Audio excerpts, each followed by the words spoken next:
नमस्कार, विराट 24 न्यूज में आप सभी का स्वागत है। मैं हूं आपके साथ उमेश। मध्य प्रदेश की पूर्व मुख्यमंत्री राज्यसभा सांसद दिग्विजय सिंह इन दिनों रीवा दौरे पर हैं। शनिवार को रीवा मुख्यालय के कई कार्यक्रमों में शामिल होने के बाद राजनिवास में पत्रकारों से रूबरू होते हुए दिग्विजय सिंह ने सिंधिया पर निशाना साधा है और कहा कि उन्हें नहीं मालूम था कि सिंधिया बिक जाएंगे। पैसा लिया या नहीं लिया, लेकिन उनके विधायकों ने पैसा लिया, यह वो जानते हैं। साथ ही आने वाले समय में कांग्रेस जीती तो विधायक ना बिकेंगे, क्या गारंटी है के सवाल पर कहा कि इस बार बहुमत दिलाएं, ठोक बजाकर टिकट दी जाएगी।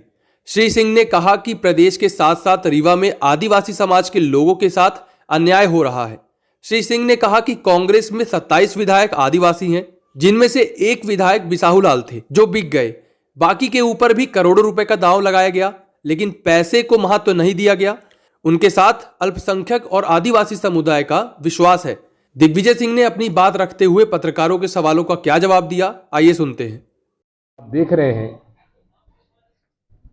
कि एक ही नीति है जो जिसे मैं गुजरात मॉडल ऑफ गवर्नेंस कहता हूं, Modi Shah model of governance कहता हूं। सत्ता किसी तरह लो, झूठ से, फरेब से, खरीद से, बिक्री से लोगों को धमका के, डरा के, और उसी के वजह से आज ये हालात इस देश में बिगड़ते चले जा रहे हैं। लोकतंत्र में उनका कोई विश्वास नहीं। इसके साथ साथ पानी लेना बेटी क्या लगा है, ये भीका कोरेगांव का केस है महाराष्ट्र का। ये षड्यंत्र कर रहे थे ये लोग प्रधानमंत्री जी की हत्या का, लेकिन 3.5 साल में चार्जशीट तक भी पेश नहीं की गई और जमानत नहीं हो रही है। ये कौन लोग हैं? उसमें सुधा भारद्वाज,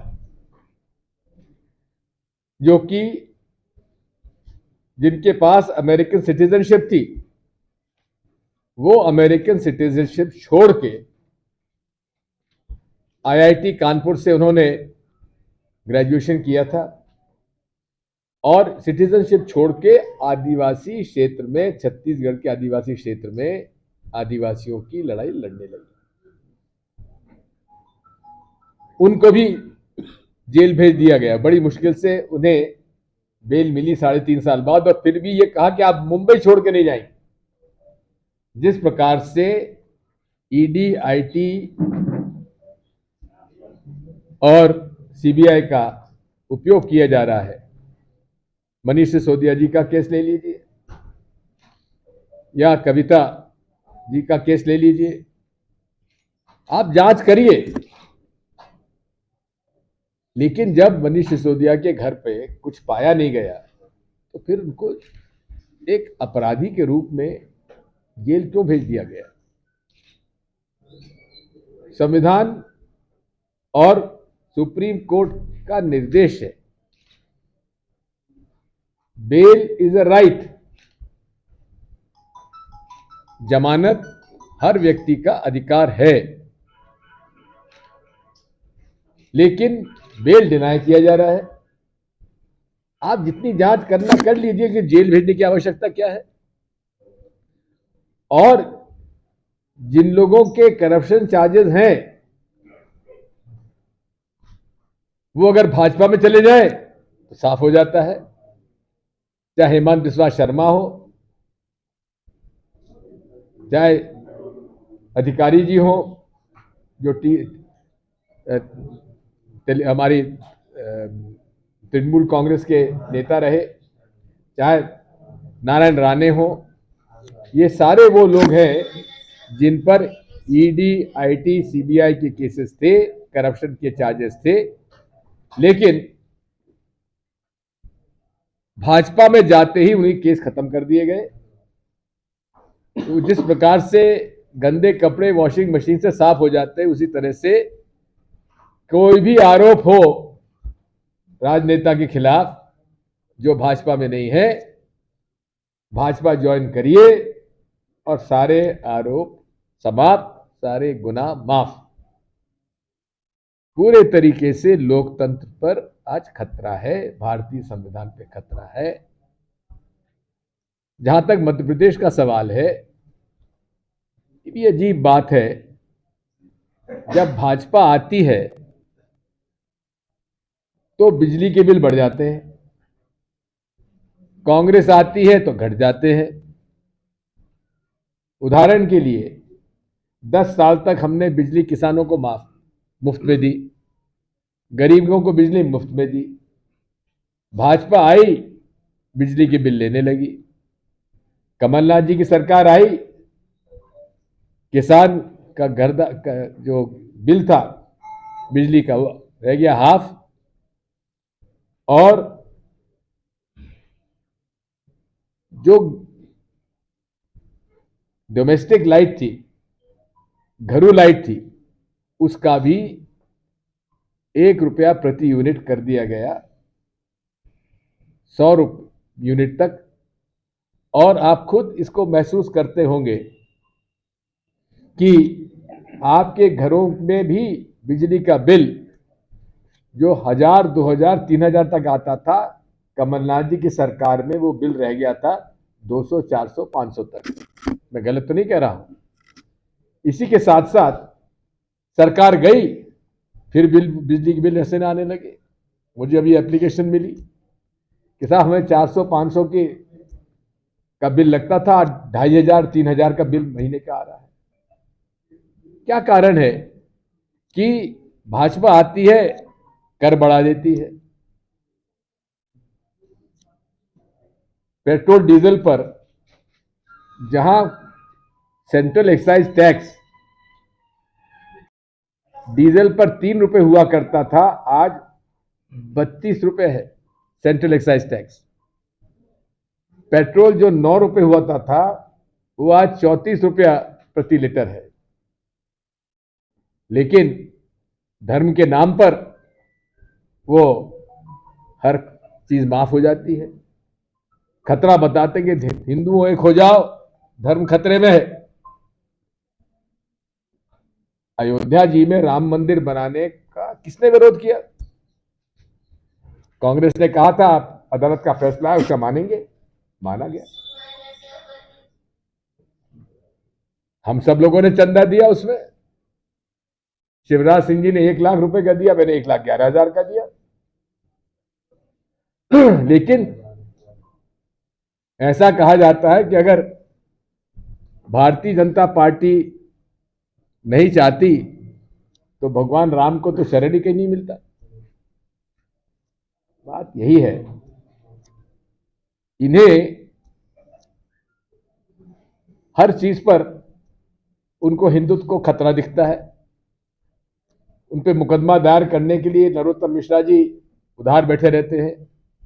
लेकिन रतलाम में महिला बॉडी बिल्डिंग के मंच पर अर्धनग्न महिलाओं के बजरंगबली की मूर्ति के साथ उनका जो प्रदर्शन हुआ, उस पर मुकदमा दायर क्यों नहीं किया गया?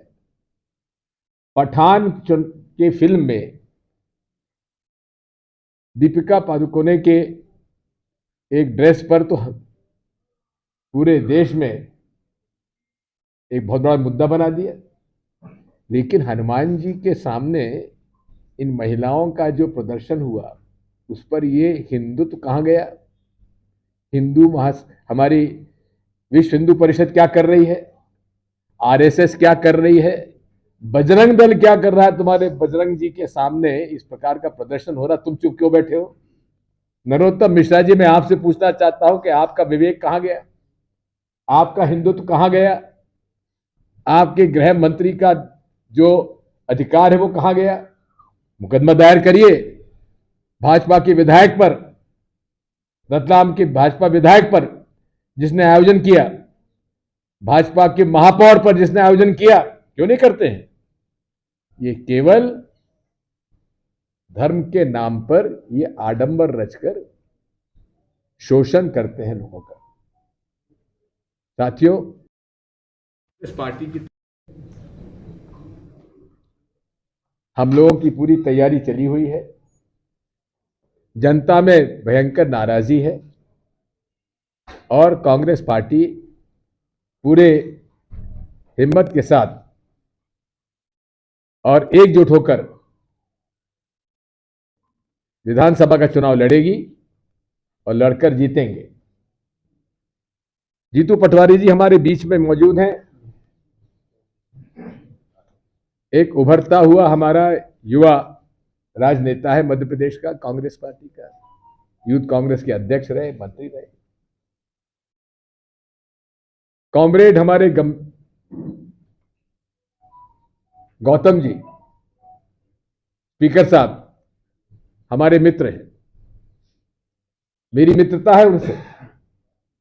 और ये तो कोई चड्डी छाप आरएसएस के तो है नहीं, लेकिन इतने प्रभावित कैसे हो गए जो उनके कहने से निलंबन कर दिया गया। आखिर जीतू पटवारी मांग क्या रहे थे? जीतू पटवारी कह रहे थे कि भाई ये आपके उत्तर हैं मेरे प्रश्नों के।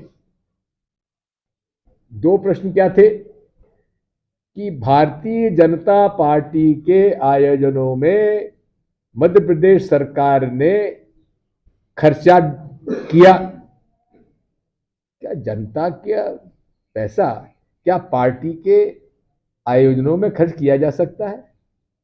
नहीं किया जा सकता। लेकिन प्रश्नों में, उत्तर में, सरकार ने उत्तर हमें जो दिया उसमें स्पष्ट है, कम से कम 19 जगह पर यह प्रमाण है, 35 जगह प्रमाण है कि हां भाजपा के आयोजनों में भोजन टेंट की व्यवस्था सरकार की तरफ से की गई। दूसरा प्रश्न था वन्य प्राणियों को लेकर, वो केवल उत्तर पढ़ रहे थे जो सरकार ने उन्हें दिया था। इसमें कौन सी गलत बात जीतू पटवारी ने कर दी। और मुझे तो बड़ा ही निराशा हुई है, जो स्पीकर साहब हमारे अच्छे मित्र हैं, सीपीआई में रहे हैं, लोकतांत्रिक जो मूल्य हैं उन पर वो हमेशा से उनकी प्रतिबद्धता है। बहुत गलत निर्णय हुआ है निष्कासन का। हम उनसे अनुरोध करेंगे कि विधानसभा चलनी चाहिए, क्यों नहीं चला रहे? मेरे कार्यकाल में हर विधानसभा सत्र लंबे समय तक चलता था, चर्चाएं होती थी, प्रश्न का पूछे जाते थे, मुख्यमंत्री प्रश्नकाल के अंदर जो पूछना है पूछो में उत्तर देता था। लेकिन आज तो बजट तक पर चर्चा नहीं होती। हां की जीत हुई, हां की जीत हुई, ना की हार हुई, बजट पास। अरे